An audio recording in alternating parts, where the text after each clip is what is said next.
Hello and welcome, and in today's video I'm going to share with you the 10 best ASA tames that you need right now. So let's get into it. In at number 10 is the Raptor, and this was first showcased in an image in a community post for ASA.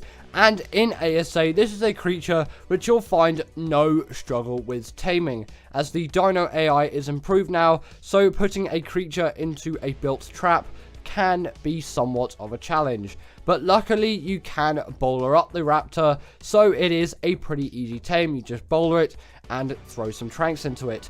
Or if you wanted to, you can always go the route of the baby dino, where you need to kill the two parents, and then you can just insta-tame that baby dino, and they'll raise really quickly. That is definitely an insane feature, which I think at some point Wildcard is going to have to nerf, because it is way too OP, and I don't know if all creatures out there do have baby forms, but if there were like baby Gigas, that would be a little bit on the OP side, as it is significantly easier to kill a Giga than it is to tame one. So if you just had to kill a Giga to then just get yourself a tamed Giga, that would be absolutely insane. Next up, we have the Uti, or Uteranus, or furry T-Rex. And for this one, you will notice for the first half of the B-roll, my view distance was set to medium, so its face is a little bit deformed. If you are thinking of larger creatures and recording B-roll in ASA, you'll probably want to turn that view distance up to high, as view distance does work very differently in this game to ASE.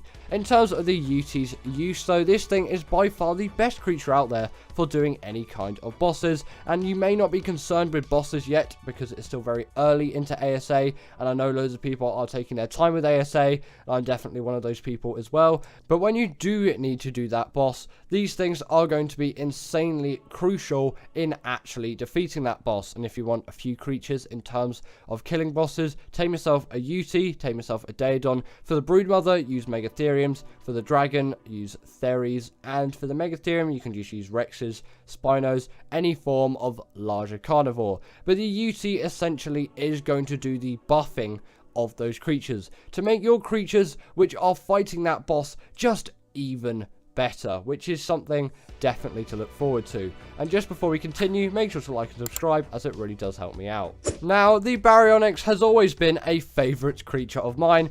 In terms of the Barry's use though, this is by far the best creature out there for caving, and it is the best creature out there for caving in ASA, as you have literally no other options like the Shadowmane, which you'll find on Gen 2.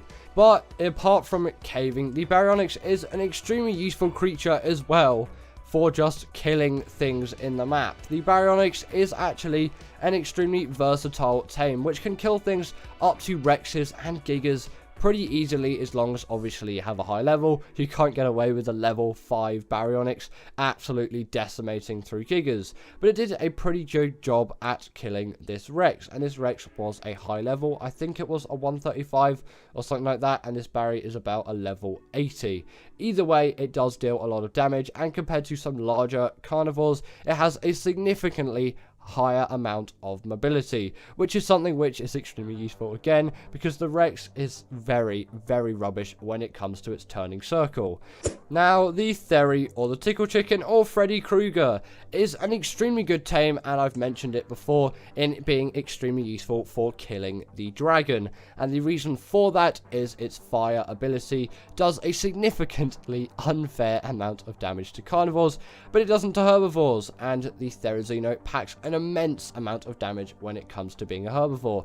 And it can also harvest dead bodies as well, which many other herbivores can't do. It's great at harvesting wood, it can harvest fiber really well, it can harvest berries really well, but you are going to need to level up that weight if you're using this thing for a lot of wood gathering. And in terms of that ability there, which we looked at in terms of its gathering fiber, that's why it's called the Tickle Chicken, because it kind of does a tickly movement with its fingers. In terms of its other uses though, this thing is also an extremely great travel mount, and it will get you everywhere in the Ark map with absolute ease. It deals an immense amount of damage to things, it travels pretty quickly, and you will not feel unsafe on this thing at all. This is actually one of the safest creatures you will find out there, and one at some point which is definitely worth the tame if you can get it into a track quite easily, as Dino AI now is significantly improved. Now, it seems a little unfair to put the Stego above the Thler, but it is an extremely useful thing to have, and in my opinion, it does deserve to be above the Thler, as especially at this stage in your ASA progress, you're probably going to be more looking towards taming a Stego than a Thler. Either way, in terms of the Stego's use, this is a great berry gatherer, of course, but it's great at gathering wood as well, and it's great at sticking up a fight. And if you're on a PvP server, now that servers are somewhat kind of fixed in ASA, these things are actually the best creature out there for doing any kind of turret soaking. And they have rider protection as well, which I'm pretty sure only the Mega Chelon has as well, if the Mega Chelon even has that. And the Mega Chelon isn't on ASA at the moment because that is a Gen 1 creature. But you're definitely going to want to level up the stamina on this thing, as its stamina is pretty poor, to say the least. But it is very, very useful, and for the things you're going to be using it for, it's not really going to be a creature which you're going to travel across the whole map with. And if you are, then be prepared to be significantly more annoyed at Arc when you finished than when you started. But either way, that is an insane commitment. And it also does deal the bleed ability when it can grapple onto a creature with its tail. But for some reason, I couldn't do that properly, even though I did use the other attack. But its normal attack does do a significant amount of damage, and the Stego definitely deals a very reasonable amount of damage. In at number 5 is the Thler, and there is a lot to say about the Thler. This is a really, really useful tame spawning in the Redwoods biome, which can be a bit of annoyance, and especially considering how much foliage is in the Redwoods biome now. This thing is even more dangerous than it was in ASE, as it is so hard to actually spot one of these things, especially with all the fog and the volumetrics. These things are significantly more dangerous now. And thanks to ASA being a bit buggy, their wall climbing abilities aren't as good as they used to be, but I'm sure that'll be fully fixed at some point.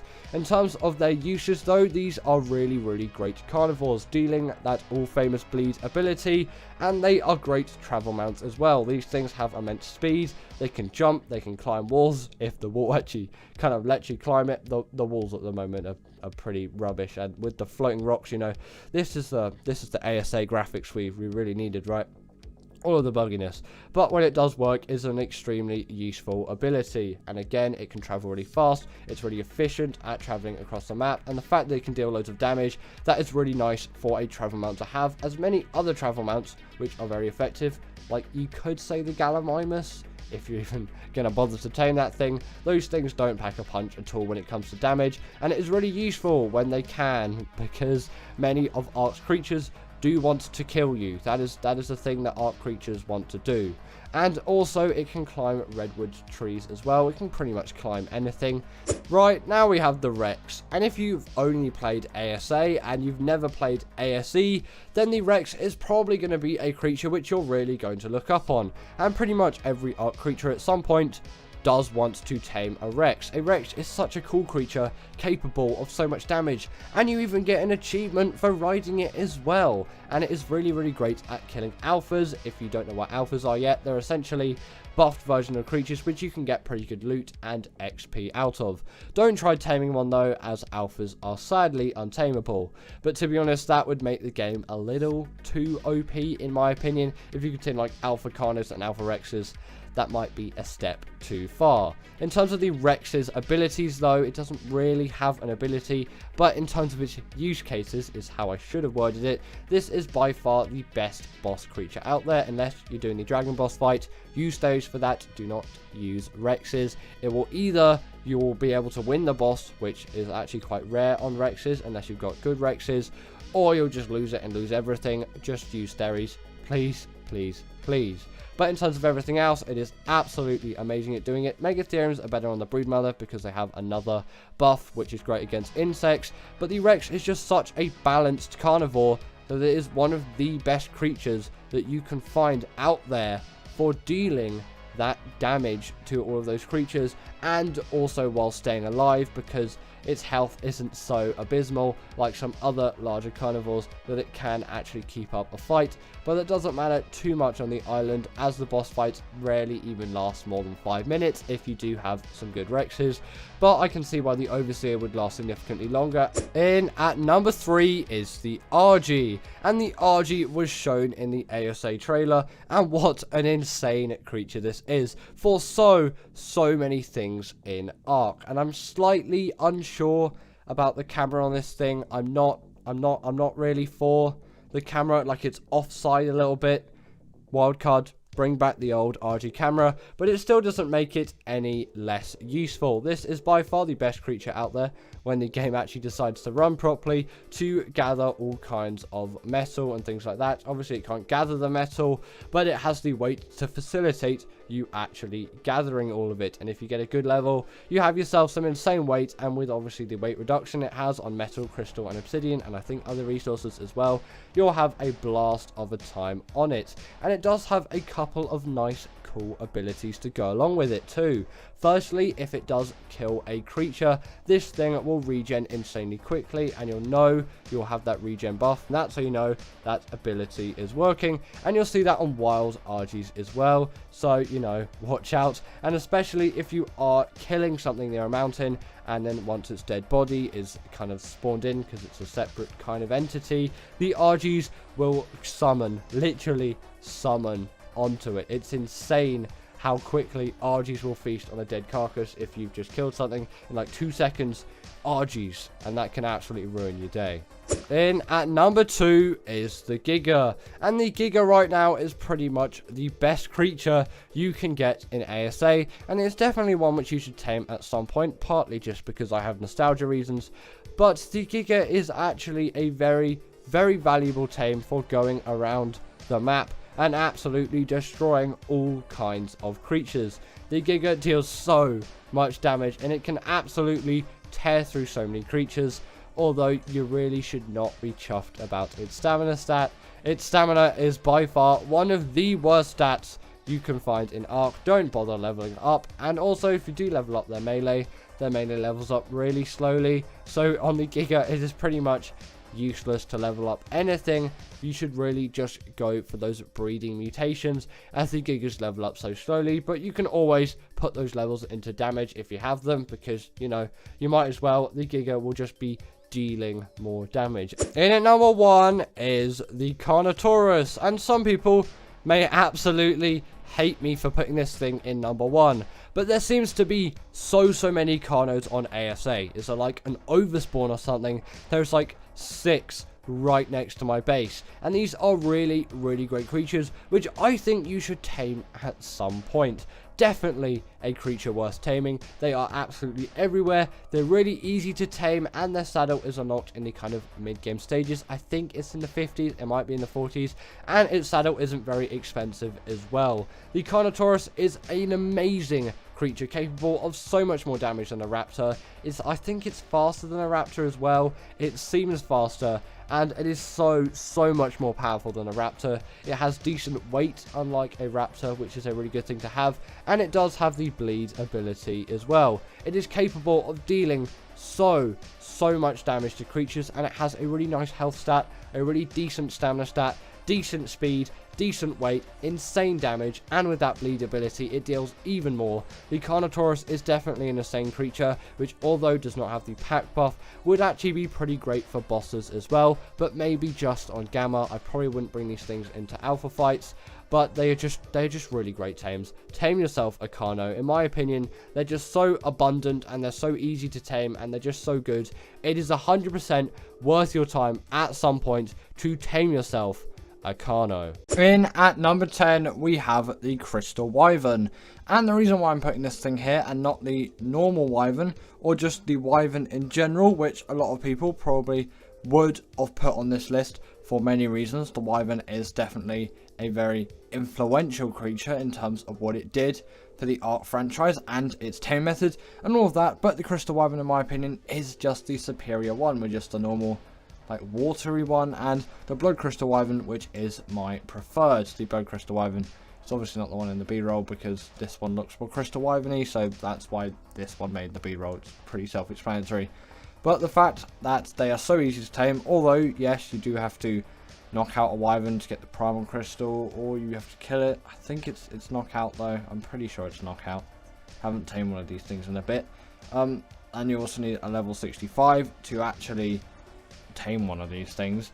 Although I don't really find that to be too huge a requirement considering their power, and in Crystal Isles this will often be my first flyer. Even before a Pteranodon, I will get this thing, and sometimes it is even my first tame. Like, honestly, I'll just tame nothing and get this thing, and then I will gladly enjoy this creature. So that is why I put it in at the number 10 spot. Next up, we've got the Mantis, and I've had to put this creature here. Come on, this creature is one of those creatures where when I look at the Mantis, I look at how fluent it is in all of its abilities and just how unique and great its abilities are, it obviously does have to make the list. Like, come on, it's the Mantis. This thing can wield any kind of melee weapon, not including tech weapons, of course, and this allows it to be just such a great, versatile, useful creature. And the fact that it came out on Scorched Earth, it was really a huge helping hand on that DLC map, and I often transfer them back onto the island if transferring was even, it must have been a thing back then. Either way, I've done it at some point. I must have. Either way, yeah, transferring happened, and I use these things on the island a lot as well, and obviously, you know, they're just really useful for gathering pretty much everything, which is obviously what you would use them for, so that's why the Mantis is here. Next up, we got the Rock Drake, and there's actually not a lot to say about this creature, as I'm sure pretty much all of you know what it is and know what it does. It is a creature which originally came on Arboration, not sure what other maps it actually exists on. It did used to exist on Crystal Isles before it became a full map. Does the Rock Drake spawn on any other maps apart from Arboration? Either way, it is an Arboration creature, which came out in 2017. Seems like absolutely ages ago, and it's capable of huge amounts of damage, and pretty sure it was like the first glider, like rideable glider that you could get in Ark, which is actually a pretty impressive feat, as I'm definitely sure that had not been done before, unless Ragnarok came first. I'm trying to think of the chronology. It may have not been the first, but either way, it was definitely one of those originals, you could say, and they're an absolute cheese. If you do the Rockwell boss fight with them, like, that boss fight is a cheese, not the Rock Drake, it's a cheese.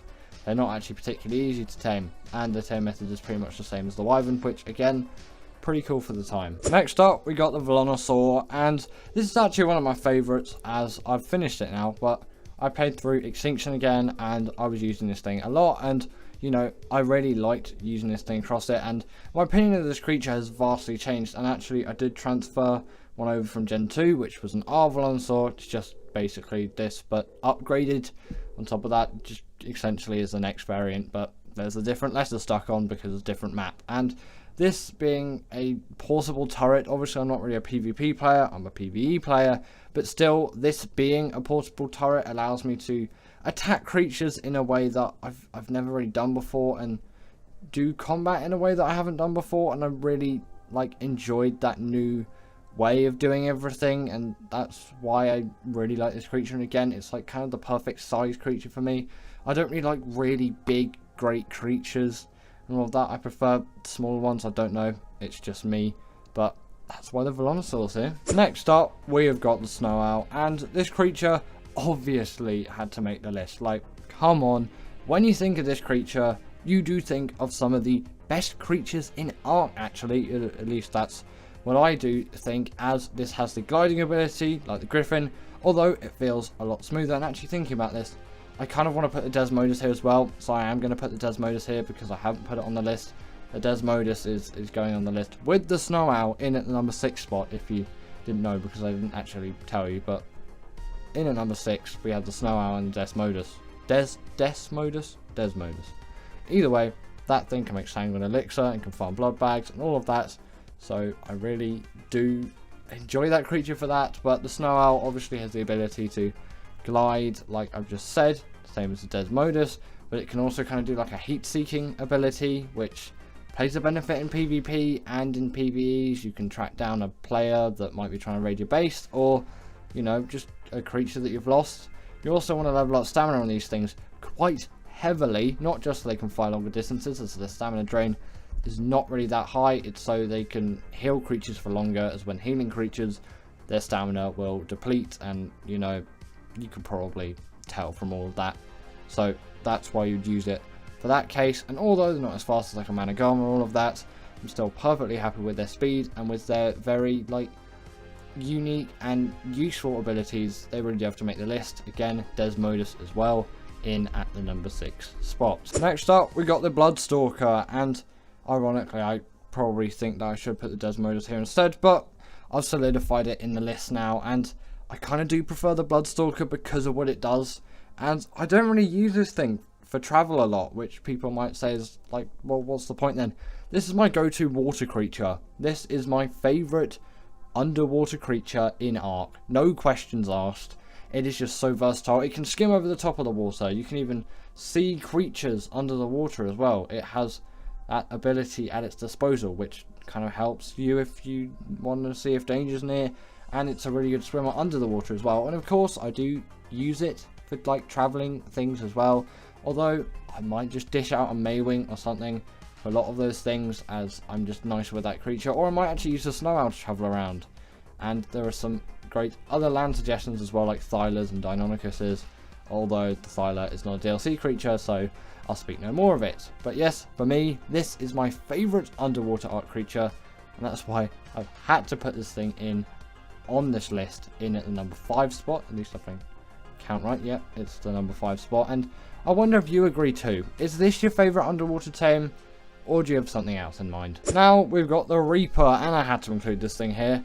And in my opinion, it is far superior to the Rock Drake. And Rock Drake lovers may not agree with me on that one, but personally, from experience, the Reaper has always been the better tame over the Rock Drake. Just no questions asked whatsoever. This is my go-to Arboration creature.